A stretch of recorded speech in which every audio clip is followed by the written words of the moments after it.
Maxim, what, 8 today?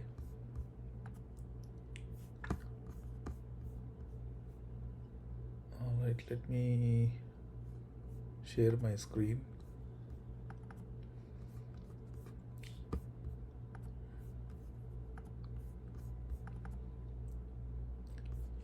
Alright, so you see Maxim8 right on my screen. So be happy to eat in constant divine thought whatever you get, with due regard to honest and pious earnings.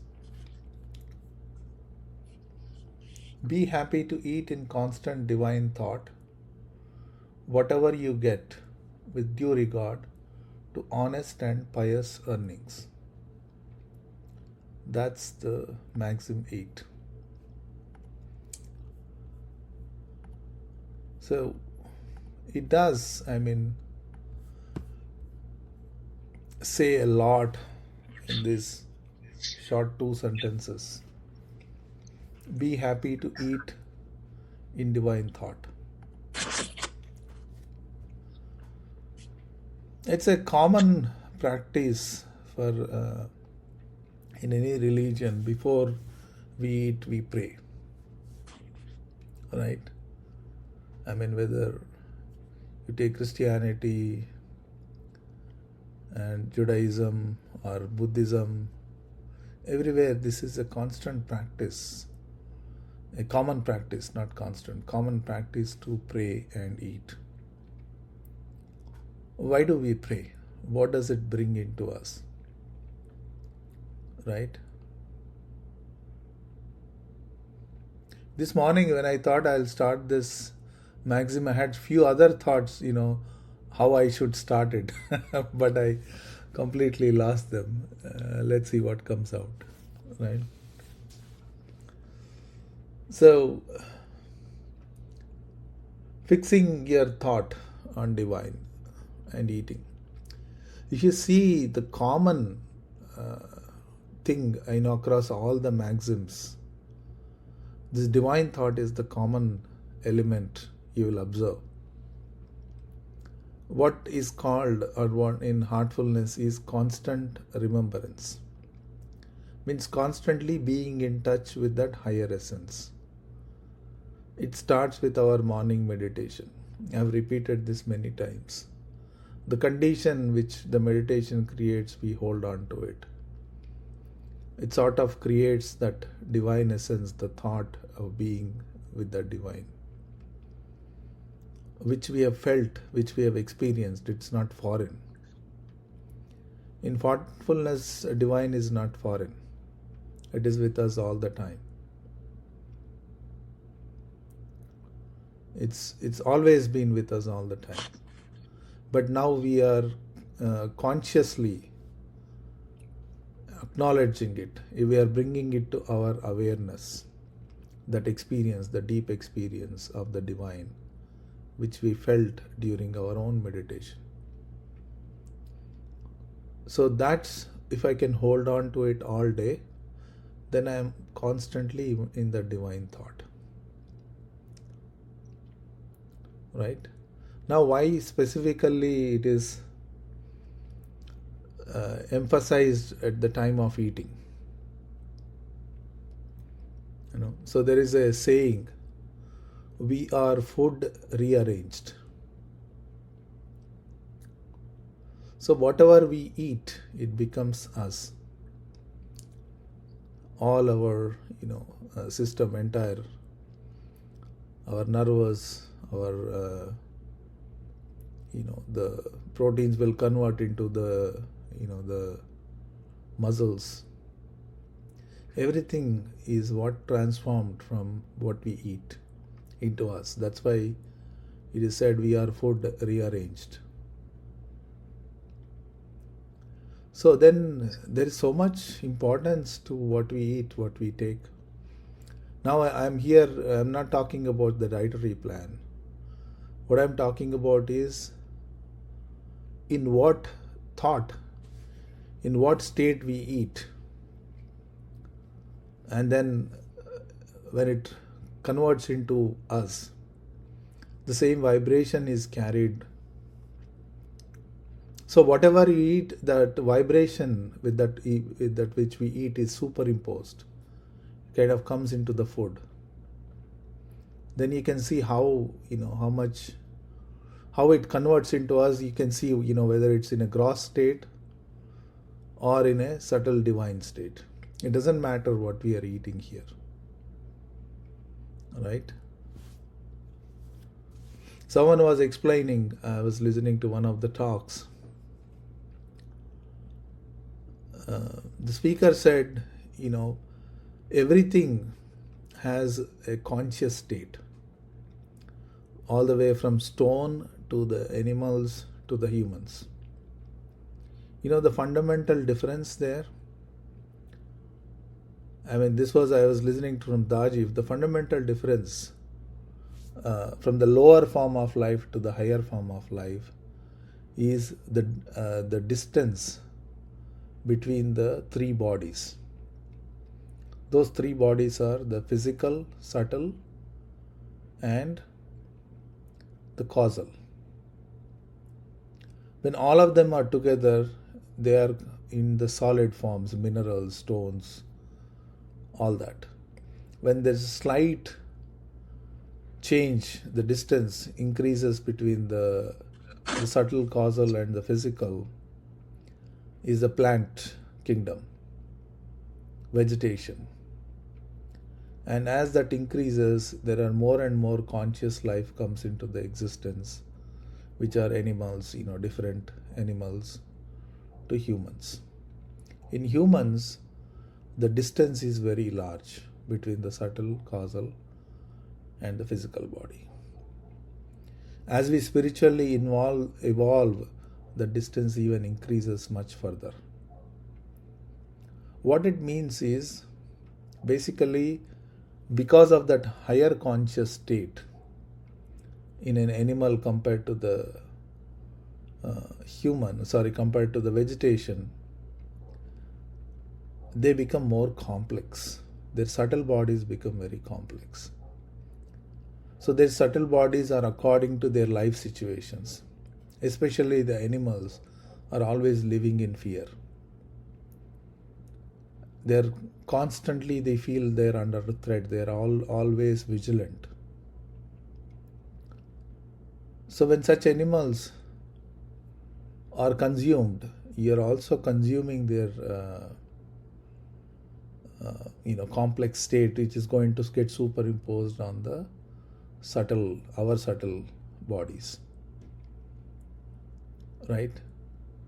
So that's why as we are more and more evolving, the recommendation was your food intake should be as subtle as possible or as less complex as possible.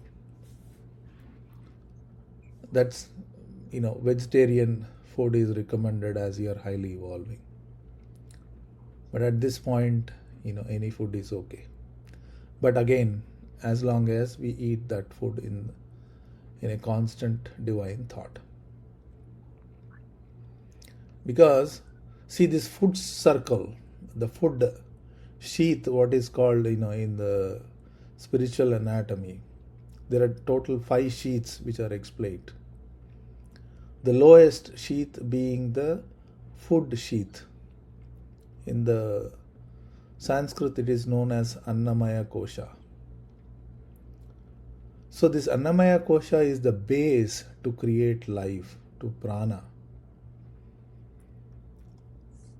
So when this food sheath is not enough purified, the other sheaths cannot be purified. So everything starts with this level. So that's why there's so much importance given to the food intake and how we take it. I'll give you my own personal experience. So when we were living in Charlotte, there is one Indo-Chinese, it's like a fusion restaurant. Because we go there frequently over the weekends with the families and friends, I got like friends with the restaurant owner who is also a chef. Then after we moved out of Charlotte, after maybe like 2-3 years later, I visited Charlotte. So my first thought is to go to that restaurant and eat because the food is good. So me and a couple of my friends, we went and ordered the food.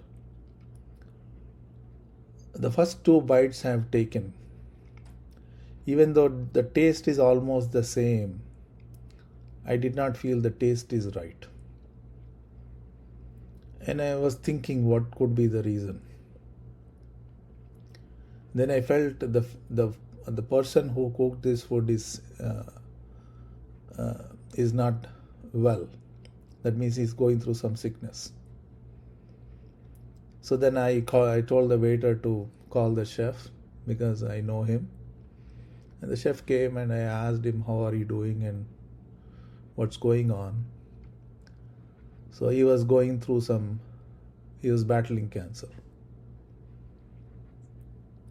You see, the vibration of his own thoughts, even the person who is cooking the food can alter the vibratory state of the food.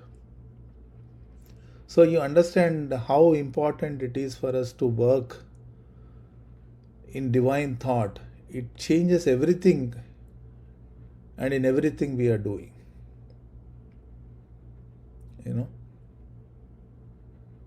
So it is so important, even while cooking, we should be in the divine thought. When you're cooking, you're yelling at somebody and you're constantly under work pressure and things like that, it affects the food also. It affects the food we cook. So it's not only eating in the remembrance, doing everything in remembrance. But especially that's why when we are eating, which I never followed, but I'm telling you guys, to kind of eat with a focused mind. A lot of times, we turn on the TV and we don't know what we are eating. See that?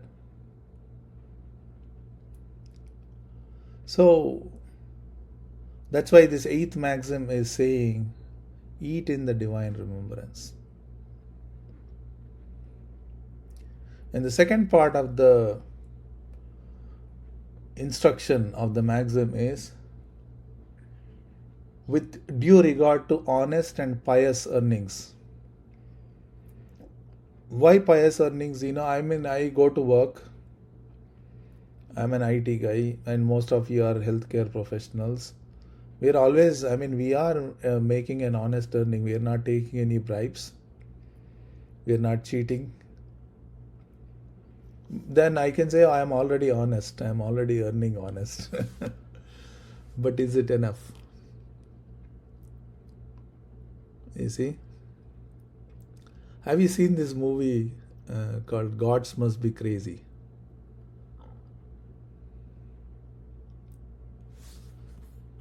That was a long time ago. I don't even remember. Yeah. I remember it. It was a great movie. It is a wonderful movie. If you have not watched it, it's a must-watch movie.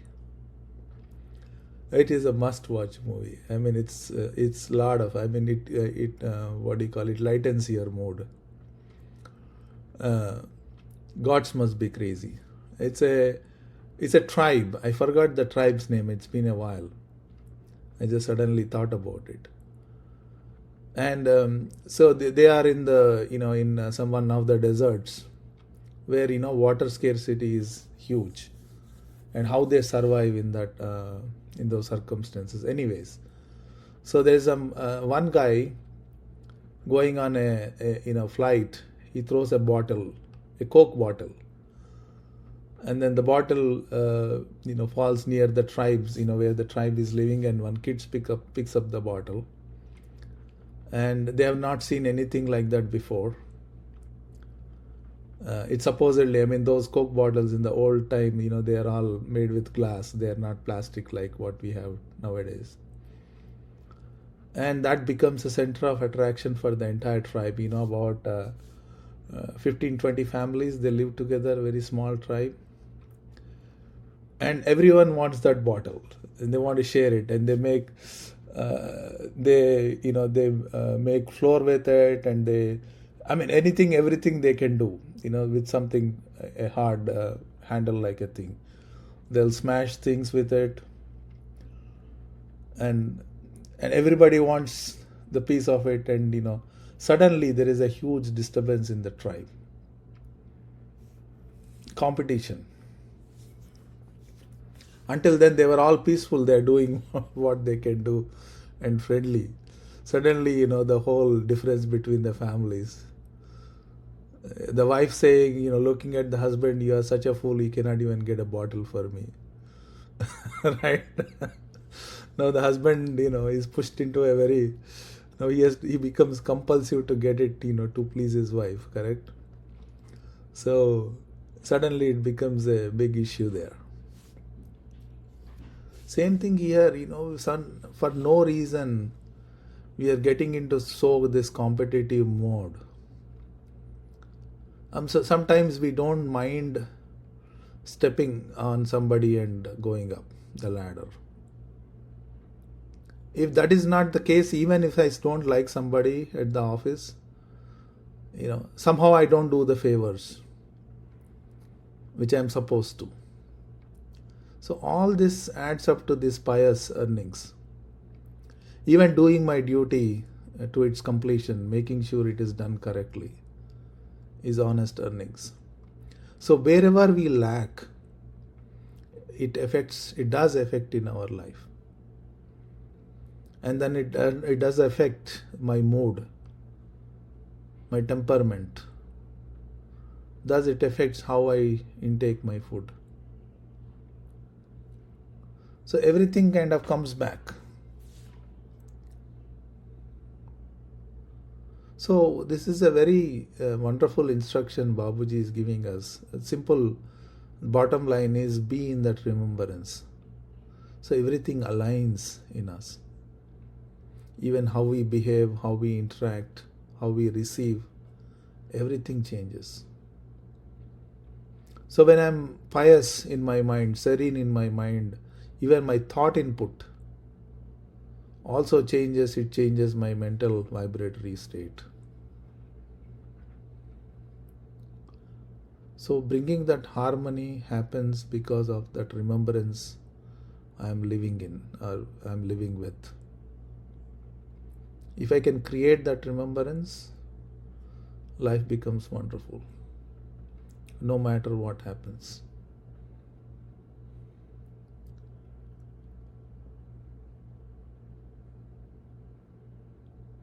Okay, does anyone have any question, any comment, anything to say? I saw Shilpa ji shared that water experiment affects thoughts on the water. Forgot that experiment name and it was by a Japanese scientist. What he did was he gave water to a bunch of people. One was given to the monks, Buddhist monks, and they were praying on the water. So the vibrations change the water, and then he'll freeze the water and look it under the microscope. Then there was another set of people, they just say bad things to the water. A cup of water, they're like saying bad things. And then somebody else, they were neutral. And the way the water crystals were formed, they were most beautiful when they with the monk's water, when you pray on it. And it was the ugliest crystals when people were cussing on it or not saying good things. So it's if the thoughts, and this was not verbal, it was just a thought, has such a power on water. We're 70-80% water. A lot of times we are 70-80% of the water, so right. It affects our system as well. Right. Yeah. Wonderful. Thanks for sharing. So our state in which we are working plays a very key role. And remember it even while you are cooking. Bring that pious thoughts into you, that harmony into you, so that it is affecting your children and yourself, right? So It's a very good maxim. And we try to implement, again, all the heartfulness practices, are all suggestions, not impositions. So we follow and we take the benefit out of it. Right. Okay, I'll stop here.